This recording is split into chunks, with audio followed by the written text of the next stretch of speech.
Malaki na ang apoy sa hilera ng commercial establishments ng magising ang mga residente sa barangay Nagkaisang Nayon, Novaliches, Quezon City mag-alas 3 na madaling araw. Agad itong kumalat sa mga katabing establishmento tulad ng tindahan ng lechong manok, feeds at motor shop. Nasunog din ang 3 paupang unit sa likuran ng compound, maging ang chapel. Damay rin ang isa nakaparadang AUV. Ayon sa mga residente, sunod-sunod na putok ang narinig nila mula sa general merchandise store na nagbebenta rin umano ng paputok. Narinig ko lang, nagpuputukan dito sa harapan, dito lang sa harapan. Ang bilis kumalat ng apoy, nagtakbuhan kami sa labas. Nagsimula yung sa general merchandise.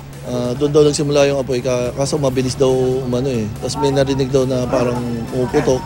3 magkakaanak ang nasawi matapos maipit sa inuupahan nilang unit. Natagpuan ang bangkay ng 80 taong gulang na si Arsenia Ilalim malapit sa pinto. Habang ang bangkay ng kanyang anak na si Josie Kamalig, 42 taong gulang, at apo nitong si John Daniel Arsiaga, 5 taong gulang, ay nakita malapit sa pinto ng CR. Kwento ni Maylene, nakalabas na sila ng kapatid na si Josie, pero bumalik sila para iligtas ang kanilang ina. Paglabas ko, hindi na ako nakapasok.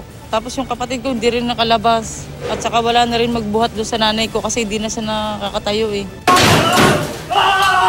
Ang residente namang ito, napaiyak na lang na makitang wala nang natira sa lahat ng kanilang gamit sa isa pang unit. Ayon sa BFP, papatawag nilang may-ari ng tindahan na sinasabi ng mga residente na pinagmulan ng apoy. Ang tinitignan namin sir, dito sa may harapan na establishment, kung ano talaga ang naaaring pagmulan. Ang sabi niya, walang tao sa loob. Kaya isa sa mga tinitignan natin ngayon doon, yung electrical installation nila or something na may naiwanan silang bagay. Umabot sa 2 alarma ang sunog na napula alas 4:22 ng umaga. Mahigit 1 milyong piso ang halaga ng pinsala sa mga ari-arian. James Agustin, GMA News.